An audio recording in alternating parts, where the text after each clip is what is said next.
Saúdo a todos os irmãos de São Vicente, do Jardim Rio Branco, especialmente o irmão Alexandre, por ter nos convidado para falarmos com os irmãos nessa data tão significativa, né, dos 503 anos da Reforma Protestante, nesse tema, os desafios da plantação de uma igreja nesse mundo pós-moderno.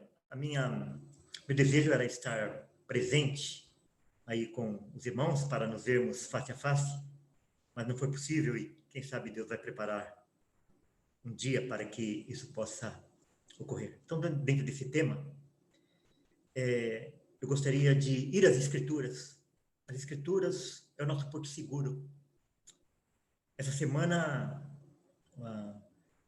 a mídia popularizou muito aí um vídeo de um pastor batista muito renomado, e ele frontalmente contra as Escrituras, né, falando que as Escrituras precisam ser modernizadas, atualizadas. Qual será a régua? Quem é que vai dizer aquilo que precisa ser atualizado? E qual será a atualização? Percebeu o perigo? O que nós vamos tirar das Escrituras? O que nós vamos atualizar? Cada um atualiza a sua própria Bíblia? Então nós teremos a Bíblia segundo João Ferreira de Almeida, e depois a minha, a sua, daquele pastor, etc. Cada um atualiza a seu bel prazer? Não. A palavra do Senhor permanece para sempre. E ela é útil no século XXI, como ela foi útil no início da igreja, e permanecerá útil para sempre. As minhas palavras permanecerão para sempre. O Senhor fala que Ele vela para que a palavra dele se cumpra. Passarão os céus e a terra, mas as minhas palavras não passarão. E é nessa confiança que nós vivemos. É nessa confiança que nós plantamos a igreja. É nessa visão que nós olhamos para o mundo e olhamos para dentro de nós também. Então, eu queria falar sobre a igreja, a importância da igreja, segundo as Escrituras. Precisamos voltar para as Escrituras.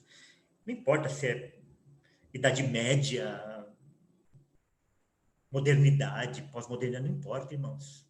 A palavra de Deus é sempre a mesma. E durante essa minha palavra, eu vou compartilhar alguns slides com os irmãos, para que os irmãos tenham mais facilidade em acompanhar, tá ok? Eu vou colocar a minha imagem aqui do lado.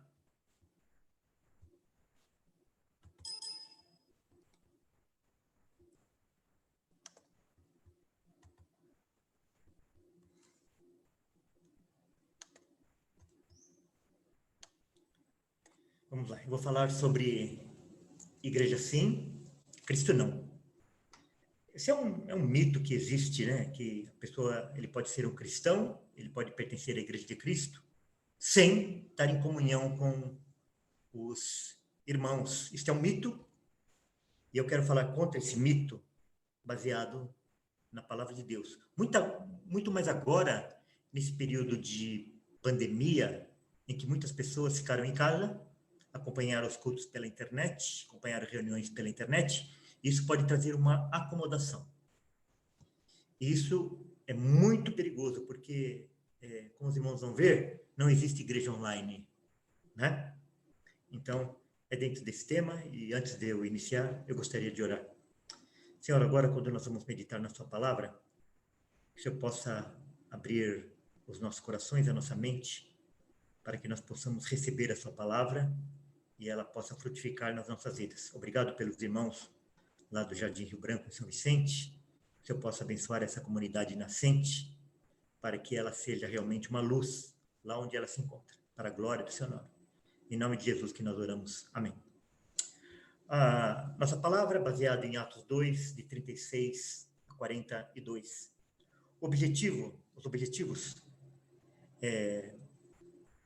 dessa minha fala é esclarecer o que significa igreja, é esclarecer os objetivos da igreja, é esclarecer a importância da igreja, é alertar aqueles que pensam que pode ser de Cristo sem serem da igreja, e alegrar o coração daqueles que pertencem e valorizam a igreja.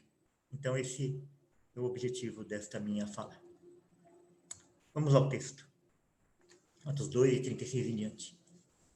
Esteja absolutamente certa, pois toda a casa de Israel, de que a este Jesus, que vós crucificastes, Deus o fez Senhor e Cristo. Ouvindo eles estas coisas, compungiu-se-lhes o coração e perguntaram a Pedro e aos demais apóstolos: que faremos, irmãos? Respondeu-lhes Pedro: arrependei-vos e cada um de vós seja batizado em nome de Jesus Cristo para a remissão dos vossos pecados, e recebereis o dom do Espírito Santo. Pois para vós outros é a promessa, para vossos filhos e para todos os que ainda estão longe, isto é, para quantos o Senhor, nosso Deus, chamar. Com muitas outras palavras, deu testemunho e exortava-os, dizendo: salvai-vos desta geração perversa.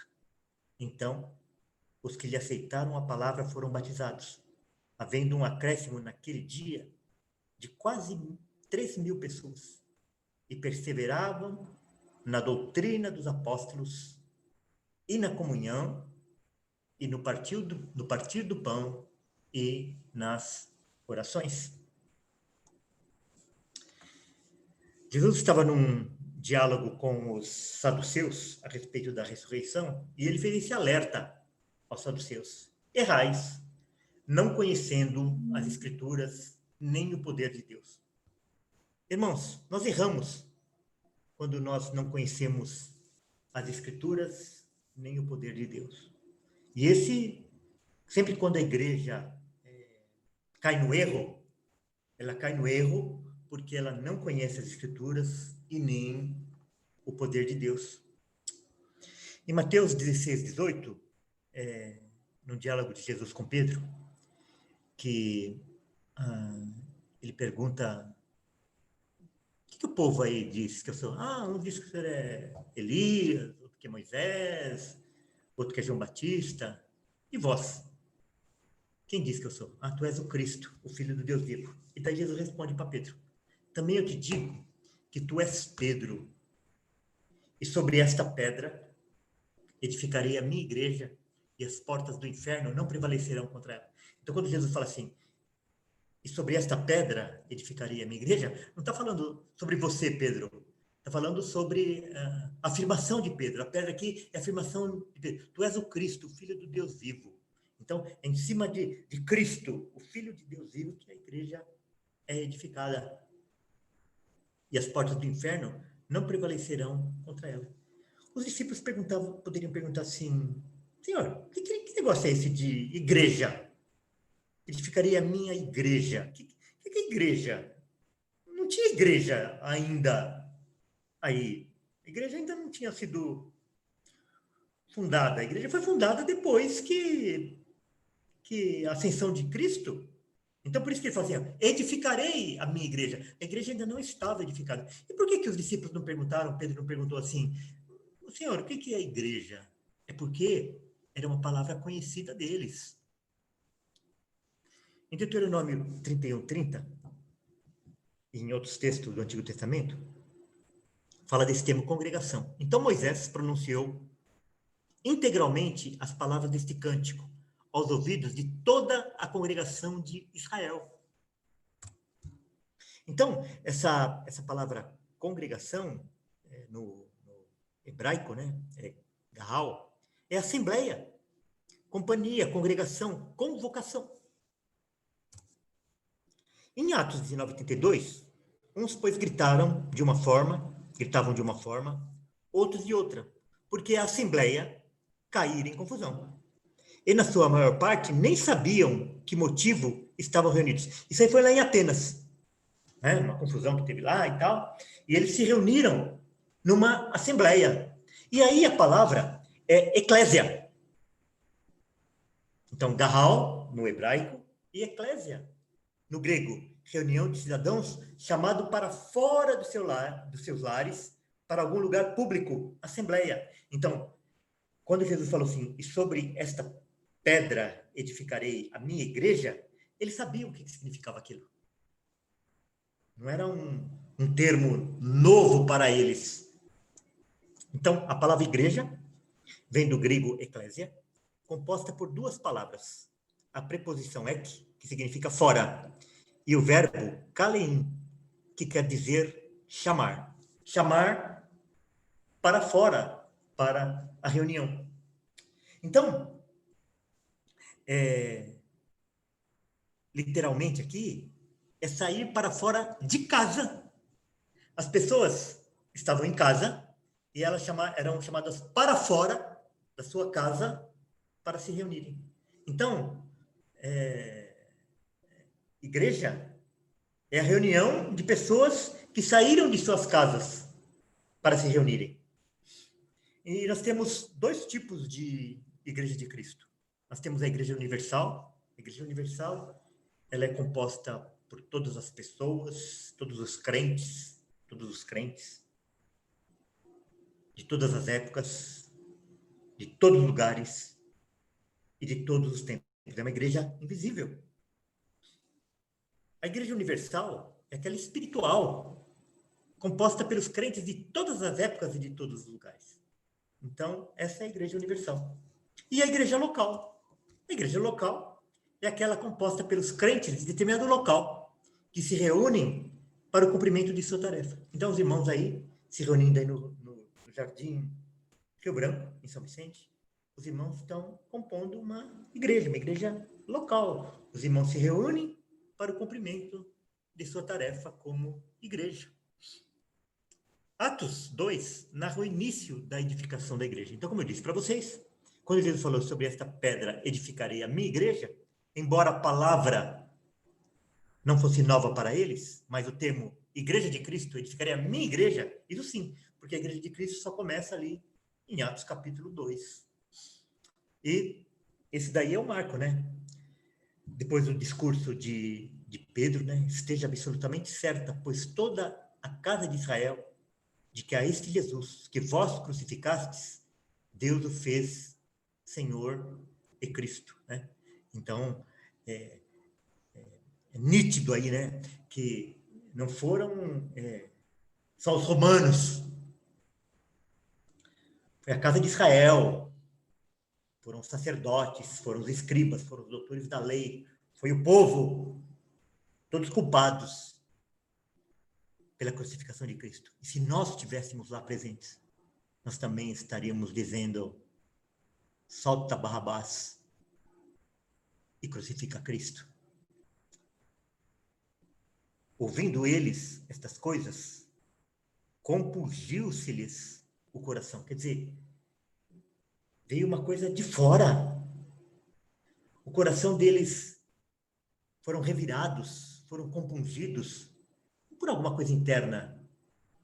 Mas o Espírito Santo trabalhando no coração daquelas pessoas, de fora para dentro.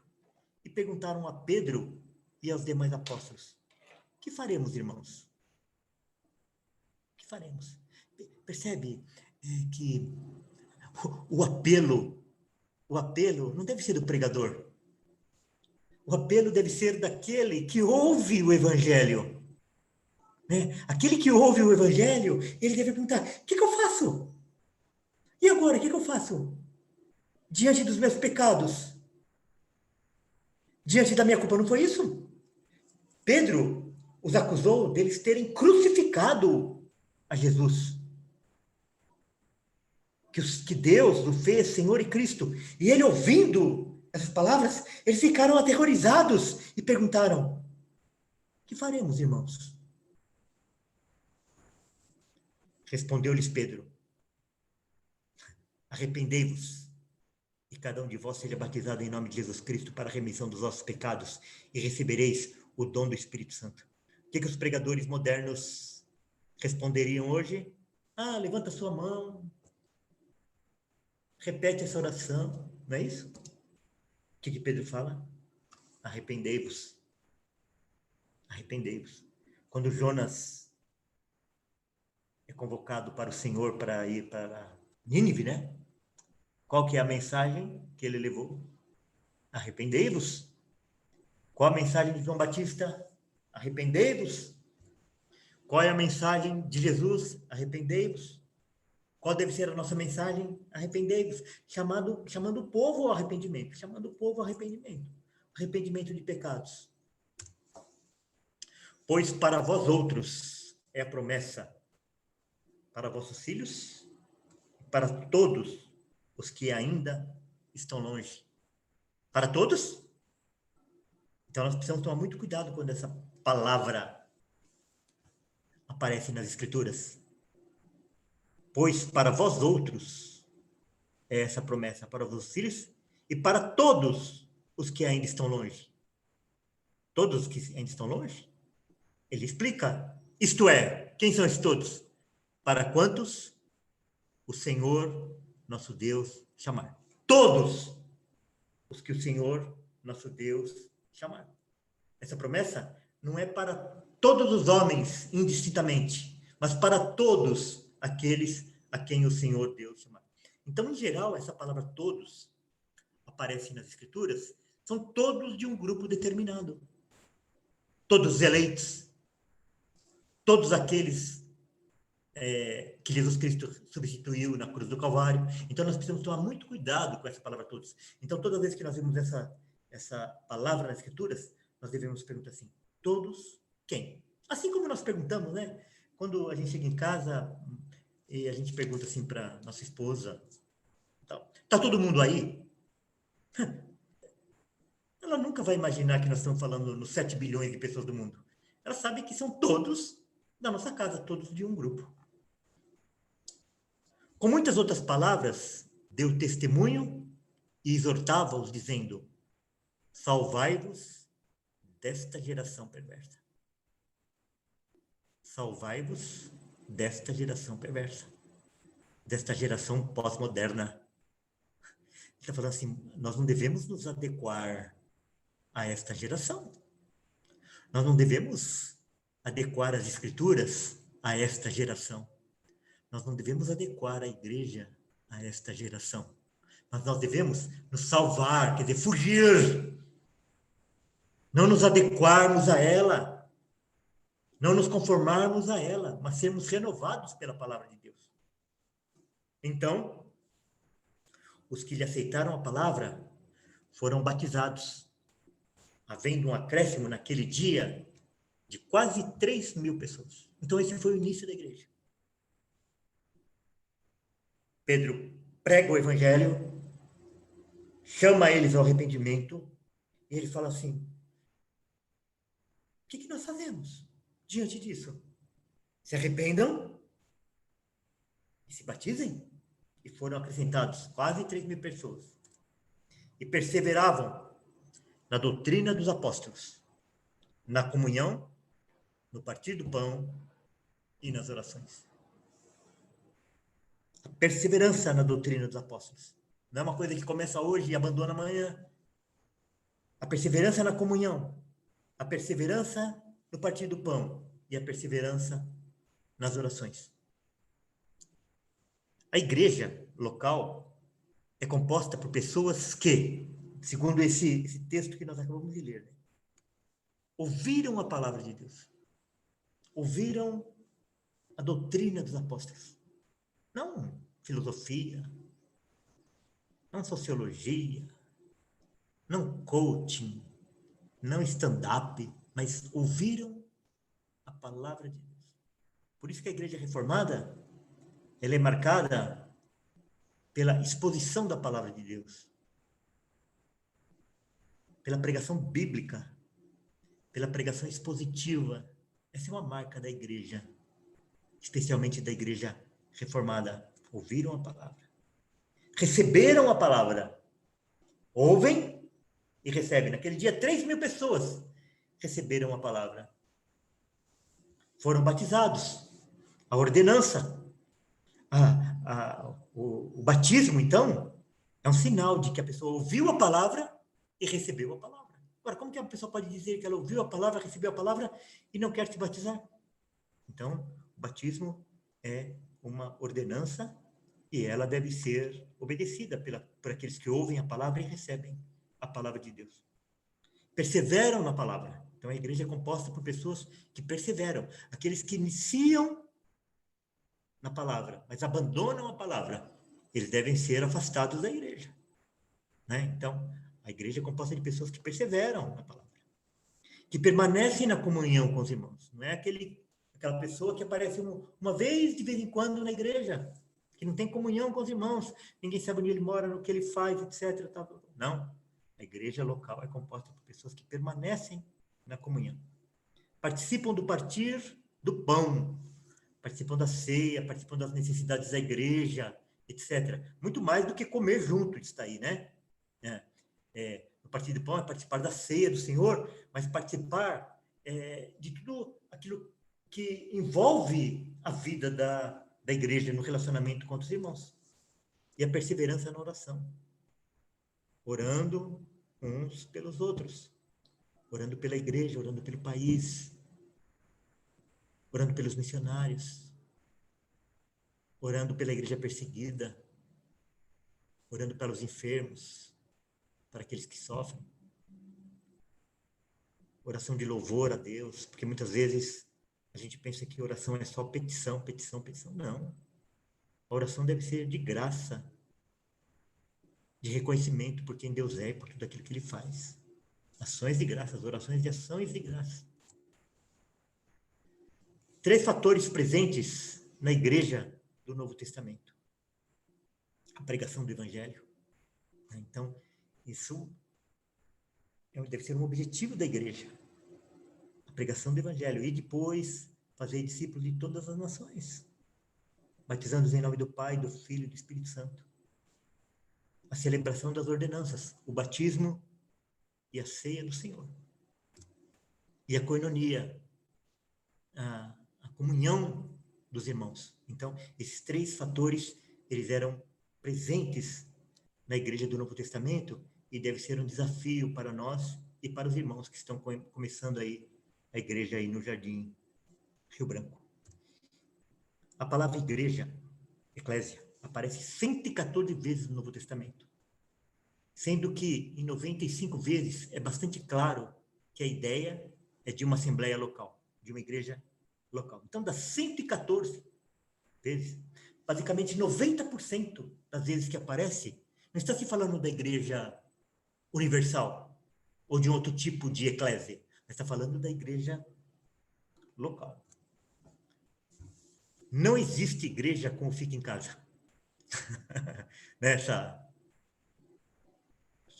Essa frase aí ficou muito conhecida agora, né? Principalmente de artistas, etc. Então, fica em casa, fica em casa, fica em casa. Mas não existe igreja com fica em casa. Igreja é sair para fora de casa para se reunir com outros irmãos. No Novo Testamento, a igreja, a eclésia, é comparada com João 15:5. Eu sou a videira, vós os ramos. Quem permanece em mim e eu nele, esse dá muito fruto, porque sem mim nada podeis fazer. Então, a igreja é comparada com os ramos da videira. Cristo é a videira e nós somos os ramos. Efésios 2, de 19 a 22. Assim, já não sois estrangeiros e peregrinos, mas concidadãos dos santos, e sois da família de Deus, edificados sobre o fundamento dos apóstolos e profetas, sendo ele mesmo Cristo Jesus, a pedra angular, no qual todo edifício bem ajustado cresce para o santuário dedicado ao Senhor, no qual também vós juntamente estáis sendo edificados para a habitação de Deus no Espírito. Então, nós somos edifício de Cristo, e ele é o alicerce, ele é a pedra angular. Ora, 1 Coríntios 12, 27. Ora, vós sois corpo de Cristo e individualmente membros desse corpo. Então, comparando a igreja ao corpo de Cristo, e cada um de nós, membros da igreja, membros do corpo de Cristo. Já viu uma perna andando sozinha na rua? Um olho vagando sozinho, uma orelha, qualquer coisa? Não. O corpo caminha junto. Qualquer parte do corpo que sai do corpo, ela deixa de ser parte, deixa de ser corpo. Ela apodrece. E assim nós também, quando nós nos desligamos da igreja. Um alerta. Saulo, porém, assolava a igreja, entrando pelas casas e arrastando homens e mulheres, encerrava-os no cárcere. Então aqui Paulo estava perseguindo a igreja. Saulo, porém, assolava a igreja. Gálatas 1,13, Paulo. Porque ouviste qual foi o meu proceder outrora no judaísmo, como sobremaneira perseguia eu a igreja de Deus e a devastava. Então, a igreja de Cristo, a igreja de Deus. Atos 9, 3-5. Segundo ele, isso aqui foi na conversão de Paulo. Segundo ele, estrada fora, ao aproximar-se de Damasco, subitamente uma luz do céu brilhou ao seu redor. E caindo por terra, ouviu uma voz que lhe dizia: Saulo, Saulo, por que me persegues? Ele perguntou: Quem és tu, Senhor? E a resposta foi: Eu sou Jesus, a quem tu persegues. Gálatas 1,13. Como sobremaneira perseguia eu a igreja de Deus e a devastava. Atos 9,5. Eu sou Jesus, a quem tu persegues. Então, Paulo perseguia a igreja. Mas quando Jesus o confrontou, falou assim: Eu sou Jesus, a quem tu persegues. Então, quem persegue a igreja está perseguindo a Cristo, porque Cristo é o cabeça da igreja. Cristo é a igreja é a noiva de Cristo. Então, quem persegue a igreja, quem desdenha a igreja, quem não dá valor para a igreja, está fazendo isso com Cristo. E está desdenhando a Cristo. Está desvalorizando a Cristo, porque não valoriza a sua noiva. O que leva uma pessoa a acreditar que, depois de ter passado a vida toda evitando os irmãos, será obrigado a passar a eternidade com eles? A pessoa não quer saber da igreja.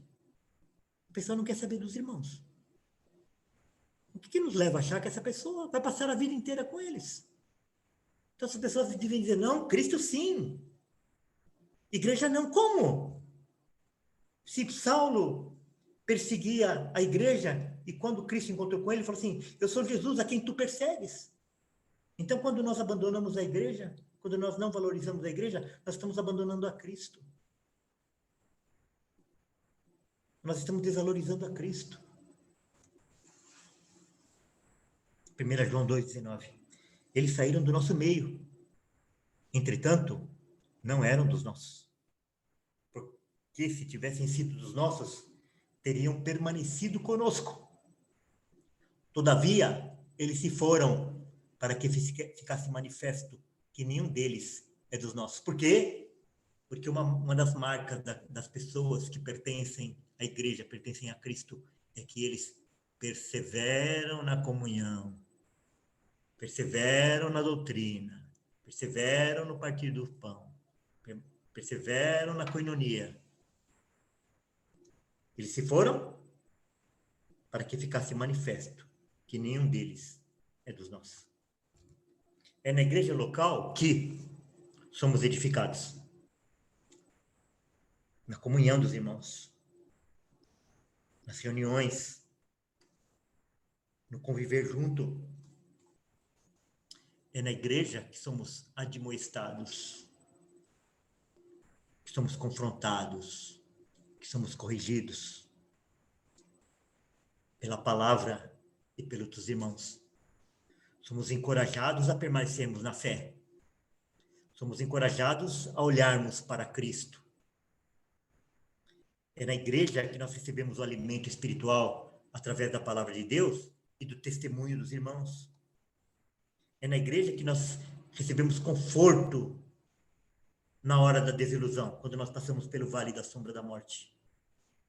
É na igreja que nós recebemos auxílio espiritual e auxílio material quando nós necessitamos. Né? Aquele auxílio material necessário, o alimento, a roupa, né? Que isso, a igreja também foi chamada para para que essas necessidades fossem supridas quando alguém está necessitando. Participamos da evangelização mundial. Nós não temos condições de evangelizarmos o mundo sozinho. Então, quando nós participamos da igreja, nós participamos da evangelização mundial. Nós participamos das ordenanças do batismo e da ceia, e nós percebemos que nós não estamos só. Você já foi num velório de uma pessoa que não é da igreja?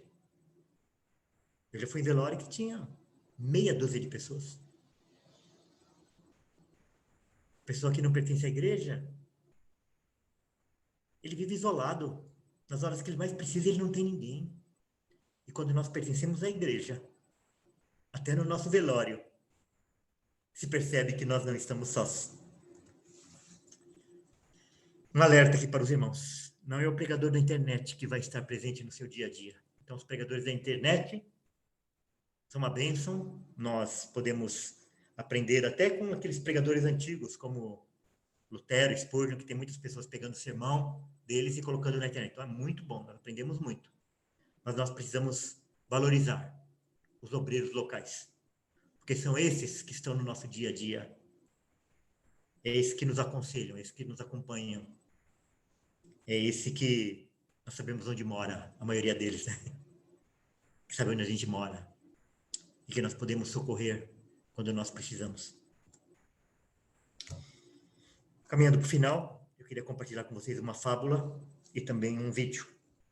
A fábula do porco-espinho. Durante a era glacial, muitos animais morriam por causa do frio.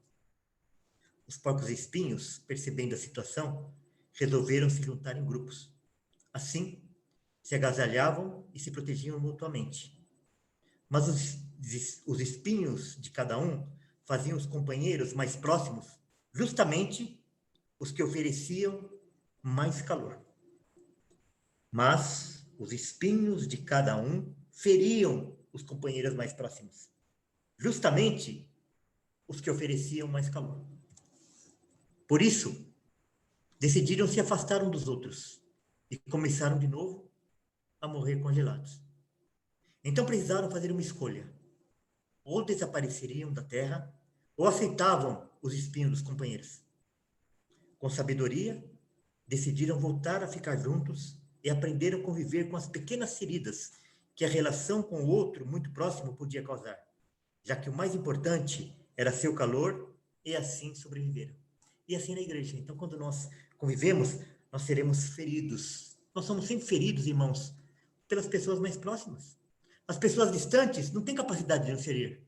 Nós seremos feridos pelas pessoas próximas que nós convivemos. Mas isso que nos esquenta a nossa alma, faz com que um ferro afie outro ferro. Lembrando, não existe igreja do isolado. Igreja é assembleia. É a reunião daqueles que foram chamados para fora, para se congregarem, para cumprir a missão da igreja. Moral da história. O melhor relacionamento não é aquele que une pessoas perfeitas, mas aquele onde cada um aprende a conviver com os defeitos do outro e a valorizar suas qualidades. Assim deve ser na igreja.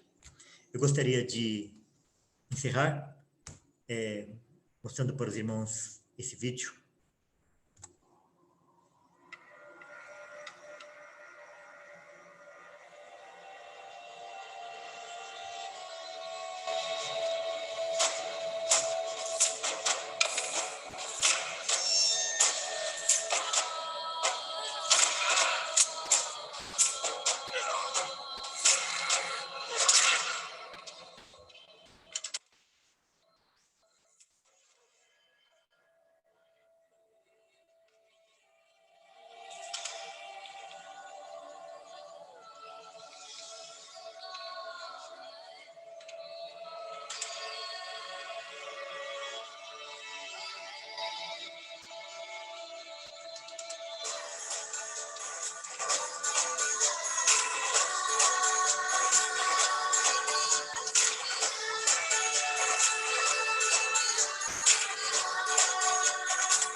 É muito significativo, né? Então, tem coisas que nós só conseguimos fazer em comunidade. Mateus 16, 18. E sobre esta pedra edificarei a minha igreja, e as portas do inferno não prevalecerão contra ela. Irmãos, eu queria encerrar orando para que o Senhor edificasse a igreja aí do Jardim Rio Branco e que as portas do inferno não possam prevalecer contra ela, porque ela está firmada em Cristo e na sua palavra. Obrigado, Senhor, pela sua palavra. Nós pedimos em favor desses irmãos lá no Jardim Rio Branco que estão plantando essa igreja, para que o Senhor dê sabedoria para eles, para que eles, firmados na tua palavra, eles possam cumprir a missão para a qual eles foram chamados. Te agradecemos, Senhor, pela oportunidade de compartilharmos a tua palavra e que ela possa frutificar nas nossas vidas para a glória do seu nome. Em nome de Jesus. Amém. Meus irmãos, Deus abençoe a todos e foi um grande prazer estar com os irmãos, mesmo que virtualmente. Deus abençoe a todos.